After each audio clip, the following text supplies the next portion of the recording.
Hello there. Welcome to the Saroy channel, wherever you are in the world.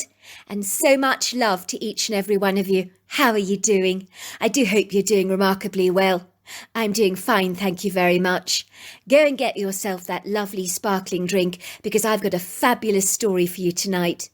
I just want to also say thank you to so many of you. I've got such an incredible audience and I really love you guys so very much, and I can't tell you how much I appreciate you and all the wonderful compliments that come from you that really encourage me. And I do want to say to you that I'm passionate about stories, and I think it's so much better than watching a television programme any day of the week, because you can literally lie in your bed and listen to a story and see it so visually in your eyes. And that's the whole idea about stories. They're so wonderful. And so I'm so thrilled that so many of you are enjoying these stories. So before we get started, don't forget to subscribe to the channel, click the notification bell and the thumbs up. And let's get started with tonight's story. Dear Sarah, and all your lovely listeners, it wasn't exactly the perfect job, but as my good old grandfather always used to say, beggars can't be choosers.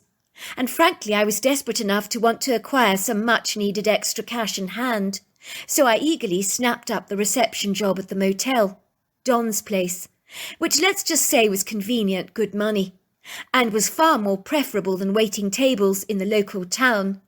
Better still, if I got exceedingly bored, I could always entertain myself by watching YouTube videos. Me and my fiancé Merlin were saving money in order to buy a property of our own one day. At the moment we were residing in his Aunt Joanne's cottage. Aunt Joanne was his mother's sister. She was ironically only 5 years older than I was. It would seem my fiancé's grandmother had been obliviously unaware that she was pregnant 25 years ago.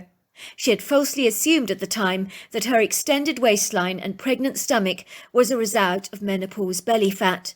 One day during a yoga class, when she was doing the downward dog pose of all things, I kid you not, her waters broke. The baby came out as fast as a steam train with an efficient, painless speed. So fast, in fact, that the yoga class helped with the unexpected delivery. The ambulance never got to the yoga studio in time. Joanne was born at 7 pounds 2 ounces, without any advance warning, or contractions, not even painful spasms. So Joanne was, let's just say, a late lamb, and had become more like a sister to me than my fiancé's aunt. Aunt Joanne had moved in with her boyfriend to a rather luxurious apartment in Portland. The relationship was serious, with marriage bells ringing in the background. She was reluctant to either sell or rent her cottage. She didn't fancy strangers messing up her beloved place, which she regarded as an old friend. She had asked us to man the fort for her, while she decided what it was she wanted to ultimately do with the place. We were living in this enchanted cottage rent-free for the moment, and so this was the quintessential opportunity to start saving all our money, as we were determined to work as hard as we possibly could to buy a place of our own as soon as possible. For me personally, the idea of sitting back on my laurels and doing nothing would block any door of opportunity for opening up for me. My philosophical grandfather wisely used to say, an idle man will always miss the boat. In other words, opportunities will pass him by. Or a more commonly known expression is, if you snooze, you lose. But they're both very apt in this regard. Joanne's cottage was a dreamy, sumptuous, cosy affair. I had clandestinely planned in my mind to have first refusal in buying her cottage. That was if she did choose to sell her cottage in the first place, which was still open to speculation. This was not something I had chosen to share with my fiancé, but let's just say I was working on him, slowly and surely, drip by drip, employing the power of suggestion to surreptitiously bring my fiancé round to my way of thinking. Another clever trick my grandfather had taught me. You feed a person a subtle idea, which they begin to think is their own. It's very clever how it works. My grandfather used to use the power of suggestion on my grandmother all the time. He'd say something like, I love the hat Farmer Boyce is wearing. I do wonder where he got it from. He'd sow the seed in my grandmother's mind. Sure enough, like clockwork, on his birthday, he'd get a hat exactly like Farmer Boyce's, for my grandmother had contacted Farmer Boyce in person, hoping to find out exactly where he'd purchased his cowboy hat from. My grandfather would ultimately get exactly what he wanted for his birthday, but my grandmother thought it was her grand idea, so she felt on top of the world for buying my Gramps exactly what he wanted. "How did you know I wanted a hat just like Farmer Boyce's?" he would chide. My grandmother would giggle. "I don't know, it just came to my mind." I could see my clever suggestions were manoeuvring my fiancé's mind in exactly the right direction, just like I'd anticipated. I knew it would only be a matter of time before he promptly informed me about his grand objective in buying Joanne's cottage. I could see him in my mind's eye, suddenly saying, "I've got a brilliant proposition. Let's buy Joanne's cottage." I had decided that at first I would crinkle up my forehead, look rather reluctant and hesitant, and say, "I'm not sure that that's such a good suggestion." I always find my hesitancy spurs on my fiancé's audacious determination all the more. It rarely works. Joanne's old world vintage cottage was called a frame of mind. It was over 200 years old, superbly built with very strong foundations, whitewashed walls and large open windows with yellow and pink roses trailing up the walls, and a front yard dotted with an abundance of terracotta pots bursting with hanging geraniums in a bountiful array of vibrant colours, from pinks to reds. Then in the backyard there was an orchard of apple trees scattered across the turf, along with a cherry tree and some flower beds bursting with pretty perennials. There is a very smart white wicker fence that surrounds her property, hemming it in on every side in a neat square. Her cottage overlooks the most glorious prepossessing views of undulating viridescent billowing hills that bejewel the landscape in their sculptural resplendence. Aunt Joanne's white wicker fence overlooks a farmer's field that is quite often frequented by black and white grazing cows, with sizable dangling udders that jiggle impressively as they move. On the right-hand side of the meadow is a sumptuous wood grove that is composed of tall Douglas firs, ponderosa pines and Pacific yew trees. The one thing I know about cows is they're curiously inquisitive. I learnt this lesson the hard way when I crawled under the white wicker fence one morning. I discerned what looked like a dead calf lying down in the middle of the field. I wanted to see if it was all right. It turned out that he'd just been born moments before. It was struggling to get to his feet, wobbling unsteadily on his legs. I walked with my dog Alexa through the farmer's field towards the calf, obviously to check on it.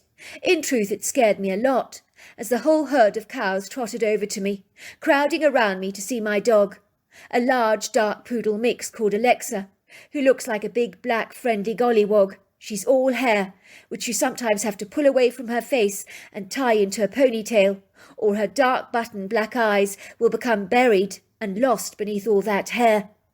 I was so fired up with nervous anxiety when those cows began to close in on us. I thought they were going to trample us under their feet. They got so close and personal. But I realised they were only interested in Alexa, certainly not me. So I threw a huge stick for Alexa to catch, as way of distraction. Alexa bolted eagerly towards the stick, while the whole herd of cows ran after her. I just legged it back to the cottage, my heart thundering in my chest. I was certain I was about to be trampled to death. Alexa was following close behind me. I'm not sure why they were so interested in my dog.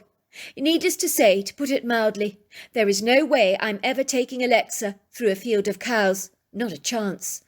I decided to accept the receptionist motel job.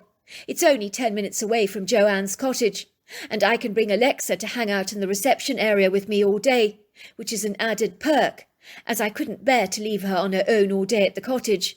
Sometimes I work night shifts, alternating with the owner of the place. It really depends on the schedule, but I like having Alexa with me for company. She's reasonably well behaved, and many of our visitors enjoy fussing over her, as some of them are away from home and are missing their pets. We have a box of yummy dog treats on the reception desk for dog lovers to give Alexa a treat if they desire to do so. The owner of the motel is a congenial, easygoing, laid-back fellow called Don.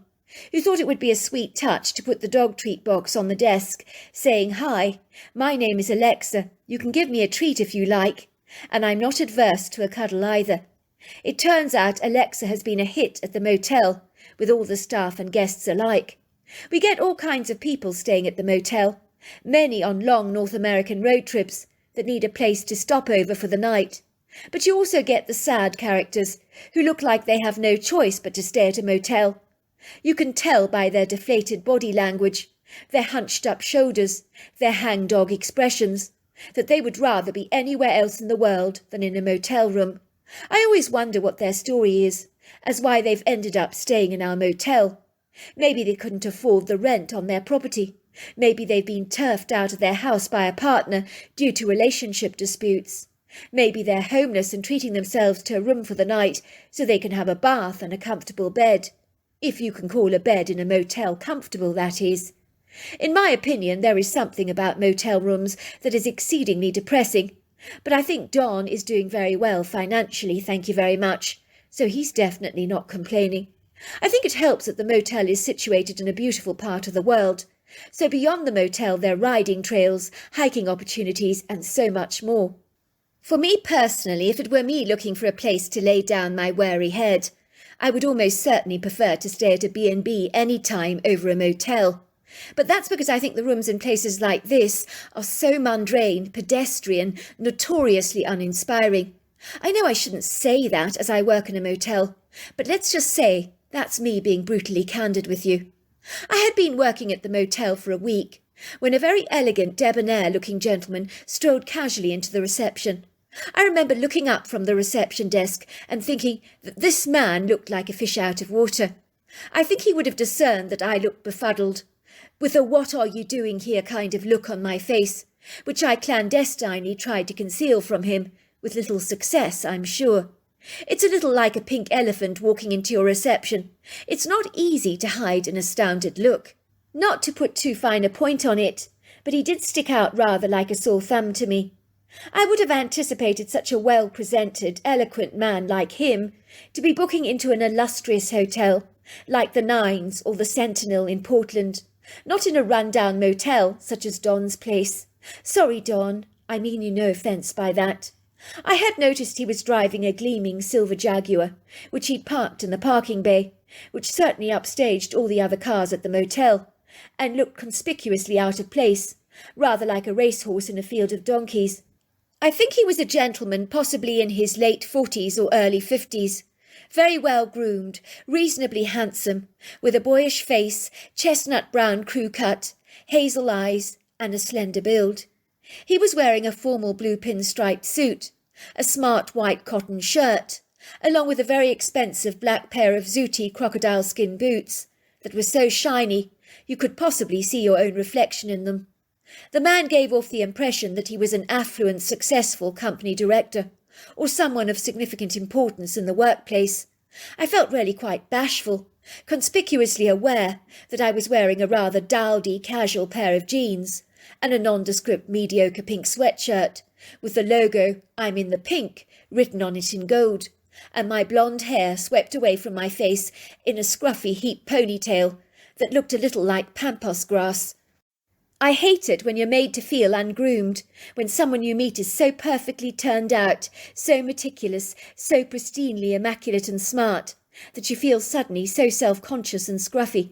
I assure you the man made me feel like a bedraggled pooch, while by contrast he was a magnificently groomed Afghan hound, with hair so smooth and silky, I felt positively overshadowed by his daunting, impressive appearance. "Hello," I said to him. "Can I help you?" I give him a bright, warm smile that he doesn't actually reciprocate, although I believe he is trying, but he only manages a twitch of his lips, as if the zygomatic major muscles of his mouth just can't reach far enough to manage a smile. The man studies me through his hazel eyes. I swear I can detect a glimmer of despondent sadness within their depths that I have seen in some of the lost, wayward souls that frequent this motel on occasion. The man smells of an expensive citrus-like aftershave, which is very pleasant. To my amazement, before the man says anything, Alexa bounds up to the unlikely stranger. Now, she's never behaved like that before normally. She remains lying in the corner of my reception desk, sleeping, unless someone chooses to approach her to give her a cuddle or a treat.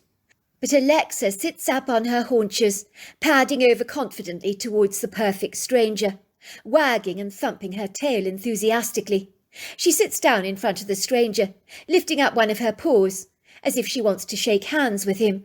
She emits a strange sound at the back of her throat, the likes of such that I've never heard her ever doing before or since.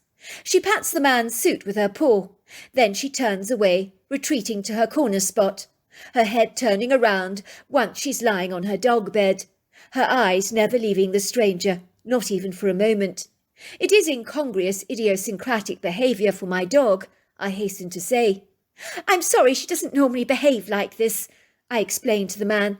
She's a lovely dog, he says, going over to Alexa and giving her a congenial pat on the head. Where were we? Yes, I'd like to book a room for the night, if I may. Of course, I say, looking through the computer. Single or double bed, bath or shower, I ask him. A room with a double bed and a bathroom with a shower, he says. In normal circumstances, I would usually just hand over the client their keys for their room, giving them directions on how to get there. But on this specific occasion, I felt I had to escort the dignified gentleman to the rather seedy monochromatic jejune motel room. He looked like the kind of distinguished, lofty gentleman that would expect a first-class service wherever he went. Somehow I just didn't want to disappoint him in that regard, even though we were a lowly, rather run-down motel at the best of times. But somehow with this polished gentleman dressed in a swanky, sophisticated tailored suit, it seemed decidedly wrong to just leave him to his own devices. Suffice to say, there was something really incredulous about him that was giving me a silent, uneasy nudge. You're booked into room 265, I said. It overlooks a very pretty cherry tree in the yard. Would you like to follow me, sir? I'll show you where it is. You stay there, I say to Alexa, waving my fingers warningly at her. Her dark eyes remain unflinchingly fixed on the stranger. What does she know that I don't? If I didn't know any better, I'd guess that she'd picked up on this enigmatic stranger's melancholy, like I had done. Of course. Thank you very much, he said to me. On this occasion I made a comment about the nice weather. I cannot seem to make any meaningful conversation. My tongue is tied, my words hijacked, my thoughts spinning. What I really want to say to this gentleman is, are you all right? You seem so desperately sad. Would you like to talk about it? But he's a perfect stranger. I don't even know him from Adam. There's some intrusive boundaries even I know you don't cross.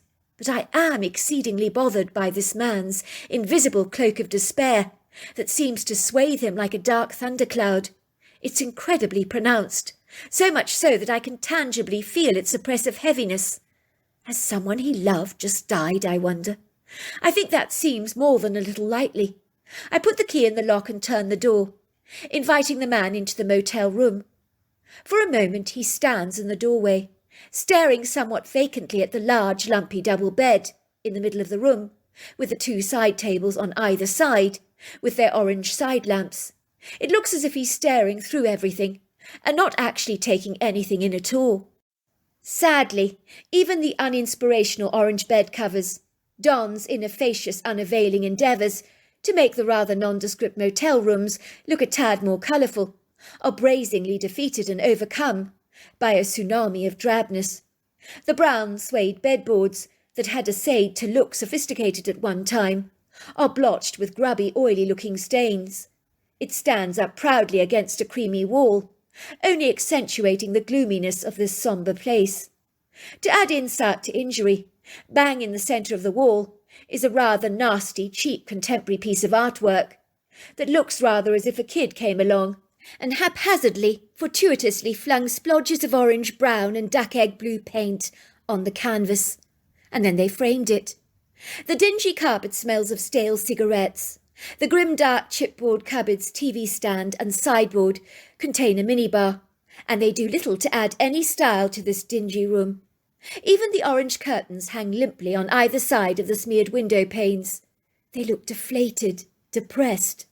I'm quite certain this stylish gentleman is suddenly going to spring to life like a March hare and come to his senses, getting the hell out of here, for this is no place for the likes of such a man. To my amazement, his mouth twitches, almost as if he's tempting to smile again, but is failing miserably in his endeavours. My heartstrings are pulled so hard. Why? Why is he so sad? I think to myself. This will do very nicely. It's perfect. Are you absolutely certain, sir, that you're happy with this room, I mean? Are you sure it's satisfactory for you? Because I really can recommend a stylish hotel not too far from here that you really might prefer quite a lot more. I know if Don were here, of course, if he heard me talking to this gentleman like this, he wouldn't be best pleased with me, but I really don't care. Quite sure. Thank you very much for your help. I do appreciate it. Is there anything else you need? Because if there is, you will let me know, won't you? Just call through to reception. As I walk down the staircase, returning to the reception, this bodeful, uneasy feeling hovers over me, like an irritating fly that won't abate. It begins to grow dark outside, so that the parking lot is swathed in a tenebrous darkness, while the silvery blue shadows of the moonlight are obscured by a few darkening clouds in the sky that are temporarily shrouding its light. The outside eco-friendly lights of the motel remain conspicuously on throughout the night, for passing travellers to easily locate us. I look up from my cell phone and observe the silhouette of the elegant stranger in the smart suit, retrieving a long black duffel bag from the back of his trunk. I watch him walking away, heading towards the lift. I notice he walks with purpose, a dignified deportment, but there is something about him that is still disturbing me. What on earth is a man like this doing staying in a cheap motel like ours? I return to the reception desk and begin to listen to some online YouTube videos to keep me distracted and entertained. But I'm not paying attention to any of them.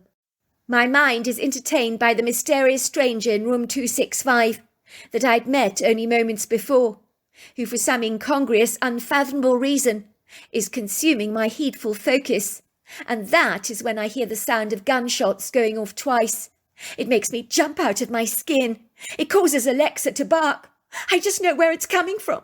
I know where it's coming from. He hasn't. Oh, please, God, no, he hasn't. I squeeze my eyes tightly, saying, no, please, no. I'm suddenly disrupted by the shrill, intimate, ear-piercing sound of the telephone ringing. I quickly pick up the receiver. I hear a man's frantic voice on the other end of the line. I'm staying in room 266, says the man. I think I've heard a gunshot going off in the room next to mine. Come quickly. I can hear by his panic-stricken, distraught tone that he's more than a little discomposed. Thank you. Thank you for informing me, I say, as if he's phoned to tell me he needs more loo rolls. I'll attend to the matter at once.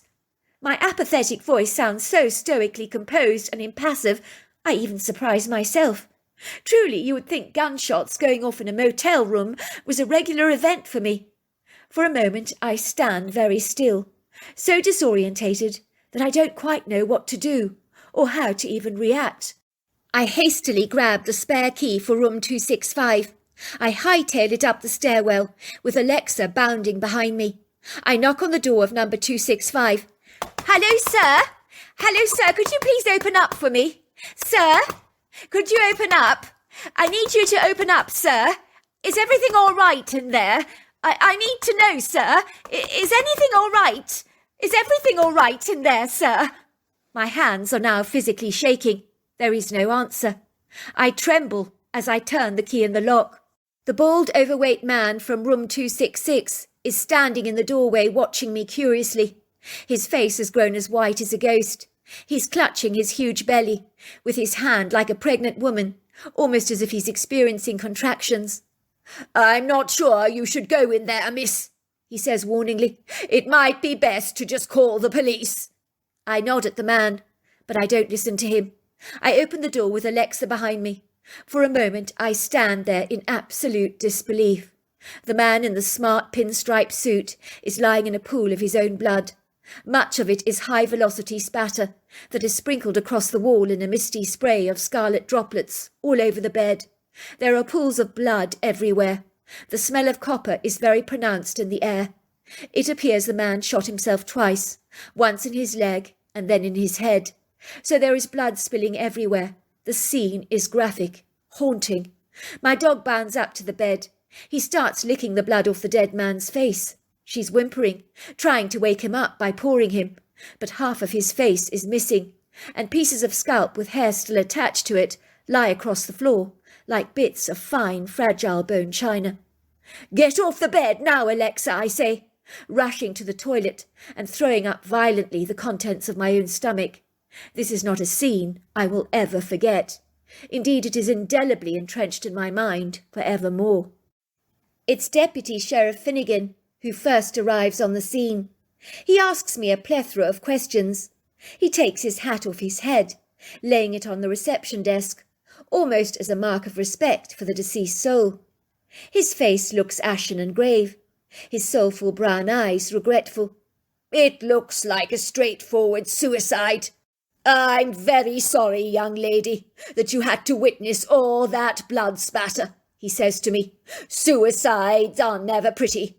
Very, very gruesome." He pauses for a moment as the radio crackles on the side of his belt. He picks it up. "I'm on my way," comes the voice of the sheriff. "Is it a suicide?" "It would seem so, sir. The deceased's name is Jack Cunningham. He's from Portland, a CEO for a Japanese automobile company. Other than that, I don't know much about him." "Has his wife been notified?" "Someone from the Portland police will be going over to see her now, sir." "Good, good. Has the coroner arrived yet?" "No, sir. He's on his way." "Sorry about that," says the deputy sheriff, looking up at me apologetically. "As I was saying, this cannot be easy for you, having to see such a despicable sight. I'm a sheriff. I never get over death of any kind, but suicide, it's such a tragic waste of life. So unnecessary, especially when it can be avoided. Was there anything untoward about this gentleman tonight that struck you as strange, unusual, or rung any alarm bells, so to speak?" "Well, there was, as a matter of fact. A few incongruous things, actually. For a start, he was so smartly dressed. He looked affluent and successful, not the kind of person I'd expect to book into Don's place, if you know what I mean," I say, lowering my voice in case my boss overhears my scathing comments, as he's arrived on the scene, is in hearing distance of me, and is standing only feet away, talking to another officer, nodding his blonde head energetically as he talks. "I did think it was odd," I continue. "I mean, him booking into a place like this. I noticed there was something really off about him that grabbed my attention." "What do you mean by that?" "I don't know. He seemed sad, lost even. Even my dog Alexa picked up his depressed melancholy. As she trotted over to him, she pawed him, almost as if she wanted to lift his spirits. It was like she picked up his grievous sadness, his hopelessness, his despair. It really was super weird. I wanted to say something to the man, but I knew it was none of my business. I mean, how could I possibly interfere?"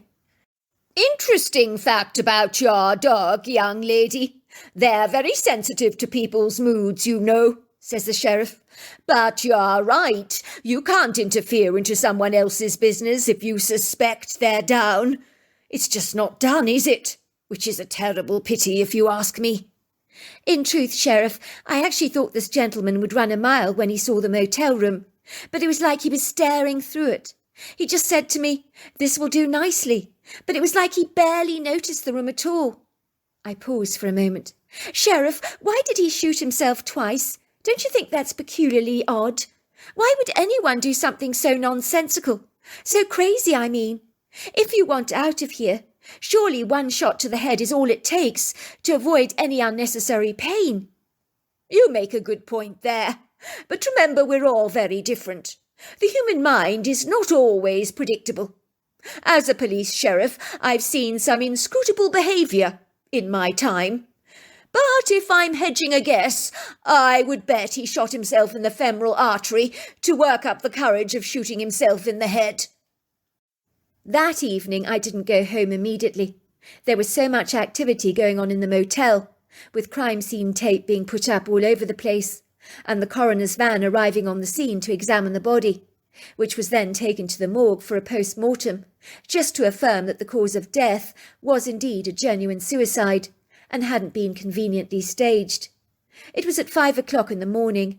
A woman in her pyjamas and dressing gown, along with her teenage son and daughter that looked remarkably alike, trailed behind her and came into the reception area, moments before I was about to hand the reins over to Don. I can see that the woman is distraught. Her puffy brown eyes are framed by bright red rims, and there are red blotches all over her face. The two children with blankets wrapped over their backs are no different. Their eyes are also puffy and red. They look completely mortified. I know exactly who they are, without even needing to guess. I'm Kathy Cunningham, whispers the woman. I need to see what happened. Where my husband shot himself. I take the woman affectionately in my arms, spontaneously giving her a big hug. I'm really sorry about your loss, but madam, I don't think you're allowed into that motel room. Not now. It's a crime scene, and it's very, very explicit. There's a lot of blood everywhere. My husband committed suicide. That's not a crime scene. Please, she begged. I just want to see where it all happened. Me and my children, we want to feel close to him. This was the last place he was seen alive. His energy will be there. We'll be able to feel him. Look, I say kindly, it's not pretty, as I keep saying to you. There's graphic blood all over the place. It would be better if you don't see it. It really would. The woman bursts into tears. Look, I say to her, you've driven all the way from Portland. Why don't you come home with me? I live in a cosy cottage. It's much more comfortable than a motel, it really is. And I've got some spare rooms available for you to use. The beds are ready. It's waiting to be occupied. The crime scene cleaners will be over in the morning. Once the place is clean, Don will give me a call, and you can see the motel room for yourself. I promise you that. I'm sure that once the place is clean, you'll still be able to feel his presence, but you won't have to see all that dreadful blood. So why don't you come home with me? I'll give you a bed for the night and some hot cocoa. But my fiancé is home fast asleep, so I would really appreciate it if you would be very quiet when we enter the cottage. You all look so exhausted. You definitely need some shut-eye. If you're sure, says the woman, that's most kind of you. I don't fancy driving back home, nor do I really desire staying in a motel. When we arrive at the cottage, the two teenage children are so exhausted they just flop down onto the beds in one of the spare rooms and fall fast asleep. Would you like a cup of cocoa? I ask Kathy. That would be so lovely, dear. I get the sense that she needs some company, so I busy myself on the range, preparing us hot cups of cocoa sprinkled with baby marshmallows. There you are, I say, placing down a steaming cup of cocoa in front of her. Tell me, says the woman suddenly, looking at me with wide eyes, as she takes a sip of cocoa, how did my husband seem this evening, when he booked into your motel? I suppose it's rather a stupid question for me to ask. I will admit, he did seem vague. I also got the sense that he was very sad. Even my dog noticed it, I say, rubbing my foot over Alexa's large body that is curled beside my feet. Alexa here trotted right up to him. She pawed him. I think she could read his defeated energy. He must have been at rock bottom. Sorry, I didn't mean to say that. The woman bursts into floods of tears and blurts out, You're right. It's true. He was at rock bottom. I knew he was in a very bad place, but I thought we could get through everything together. We always have. I told him to go to a trauma counsellor, but he simply refused to listen. He declined even to go to a doctor to get some antidepressant medication, which I thought would be a great idea for him in the circumstances. I did try to talk to him, but he would sit there staring into space vacantly. It was as if my words were like water off a duck's back. As for the last couple of weeks, my words have simply fallen on deaf ears. The only way I can describe it is that my husband has been like an empty shell for the last couple of weeks, like a living body, absent of its soul, so to speak. I really had no idea how to get through to him, to help him, or even comfort or console him myself. But never for a moment did I think he would resort to suicide. So you think you know why he killed himself? I ask. Oh, absolutely. I do know why my husband killed himself. It's a long, rather incredulous story, but not to put too fine a point on it. My husband's identical twin was killed by a mountain lion on a footpath close to this motel. I think that's why he killed himself in that motel room. It was the closest place he could get to that footpath. I imagine he wanted to be as near to his brother as he possibly could be, where he was last seen alive. I know grief is a terrible thing, I say. It happens to all of us at some point in time. But why on earth would your husband kill himself, when he has such a lovely wife, 2 precious kids? It seems like a preposterous thing to do, if you don't mind my saying so. It is rather complicated, you see. My husband Jack was an identical twin. I know Jack loved me with all his heart, as he loved our non-identical twin kids. But the bond he had with his twin brother Kurt was absolutely extraordinary. I've never seen anything like it before. The 2 of them were inseparable, as thick as thieves they were. Let's just say I knew when I married Jack that there would be 3 of us in this marriage. Jack's mother even warned me about that. It was just that Jack and his brother were that close, like 2 halves of a whole. In all their spare time they hung around with each other. It was like they needed to be together most of the time. They were both company directors at the very same firm. Don't get me wrong. As I keep saying, Jack loved me. I don't dispute that for a single second. But he adored no one in the world more than his twin brother. He loved his twin brother more than anybody else. It was like they were so emotionally connected. If one of them was physically hurting on the foot, for example, so was the other, in exactly the same place. It was bizarre. I remember his mother saying to me once, "Those 2 cannot live without each other. You mark my words, when one dies, the other will follow shortly after."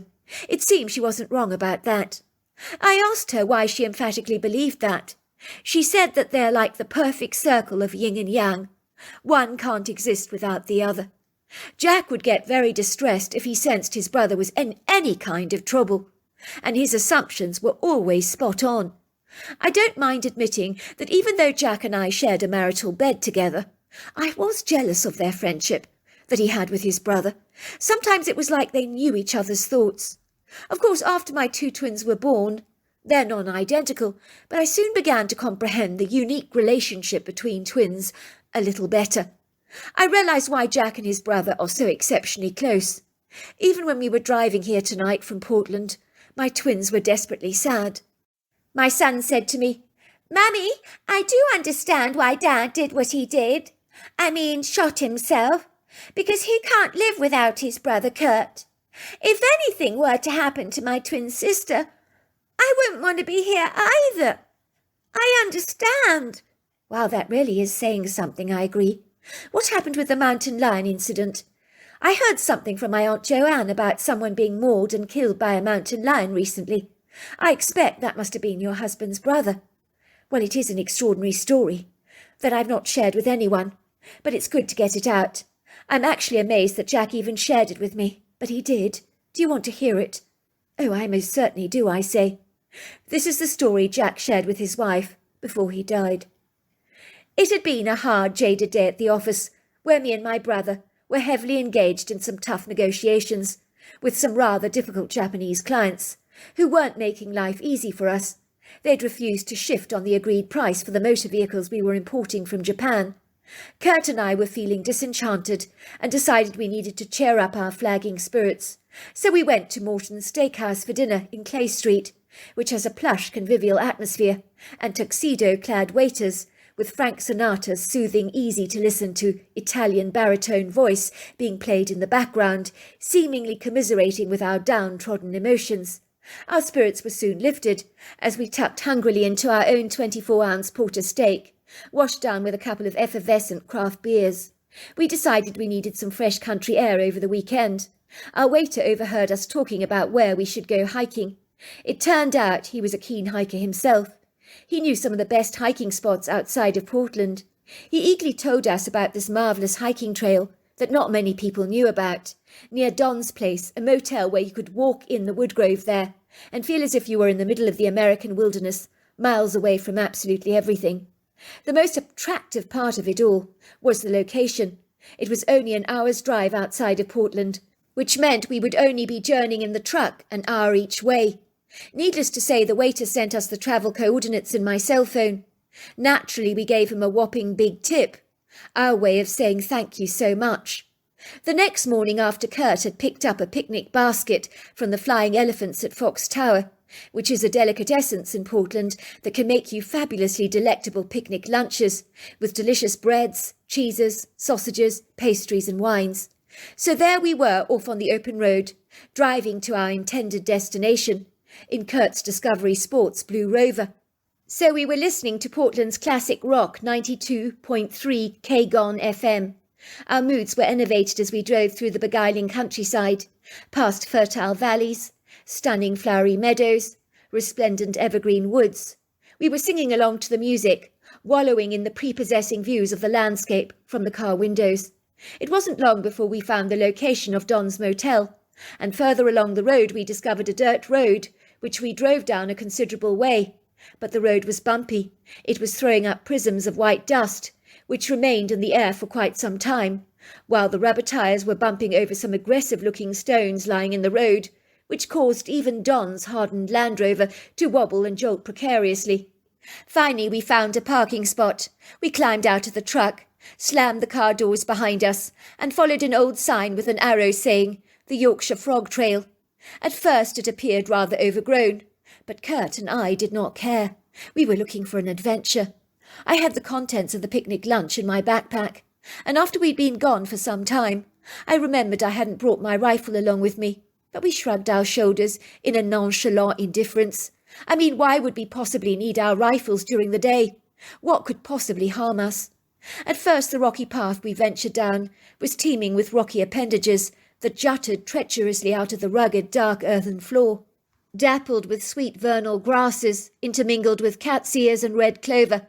Finally the trail became a narrow path that zigzagged through a vast evergreen forest that contained Douglas firs, ashes, spruces, dogwoods, and Oregon white oaks, that penciled up into the galaxy like imposing giants that seemed to gracefully swing their branches in a cool breeze. The canopy arched gracefully over our heads as the trees almost interlocked their branches together, as if they were holding hands, allowing precious prisms of sunlight to twinkle through them, peppering the umbrella-like feathery ferns in a silvery glitter, while the mosses seemed to climb up some of the trees in staircases of verdant, thick-textured carpets. There were no words to describe the beauty of this intriguing place, which smelt so poignantly of pine. In this moment I rarely believed it was serendipitous for us to have found this magical sanctuary, which felt as if we were caught up in our own little galaxy, a million miles away from everything.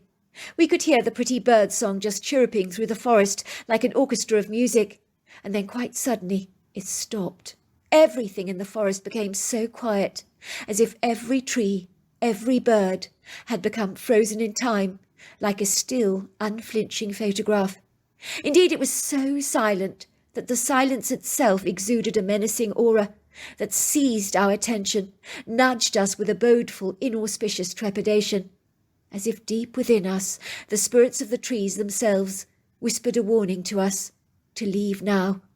At first the trees had been like wizened old friends, enveloping us in a warm, inviting, congenial energy that we truly appreciated. But now we felt as if we were being asked to leave by this prepossessing sanctuary. The rebellious, audacious determination within the both of us was eager to expostulate against our instincts, to defiantly take them captive, to haul them to the wayside like unwanted, discarded old boots that had served their purpose. We had come all this way to experience this glorious sanctuary, and we'd be damned if a few ambivalent, vacillating insecurities or doubts were going to rob us of this poignant, spectacular moment. We had come here with one purpose in mind, to thoroughly enjoy a hike and a picnic, and so it was we adopted a tenacious focus, a pertinacious ardour, and a spirited bulldog-like vigour. We eagerly proceeded along the pathway, the silence hanging over us like a thick, invisible, oppressive blanket, seemingly determined to demand our attention, but we refused to acknowledge her, even though her warnings kept growing louder and louder in our ears.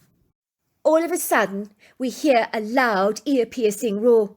It sounds so much worse than a gas-powered lawnmower.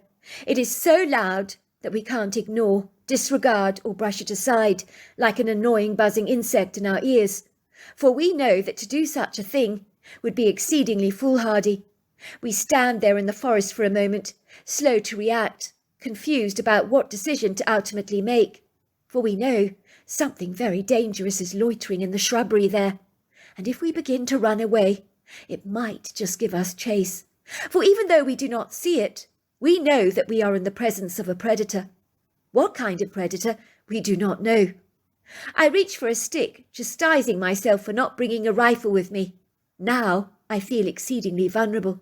Now fear is invited into my thoughts like a long-forgotten stranger, eager to make her acquaintance known, or like an obnoxiously rude dinner guest, gluttonously consuming my attention with a voracious hunger, wantonly sending her waves of trepidation rolling through my blood like a tempestuous angry sea, so that I remain frozen to the spot.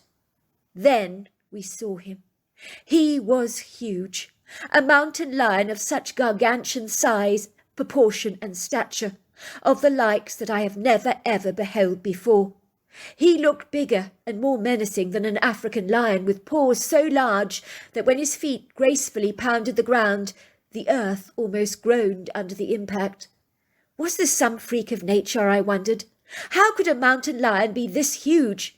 But then nature has always had her monsters, from a monster pumpkin growing in a backyard, a monster fish caught at the end of a fisherman's line, and now a monstrous-sized mountain lion.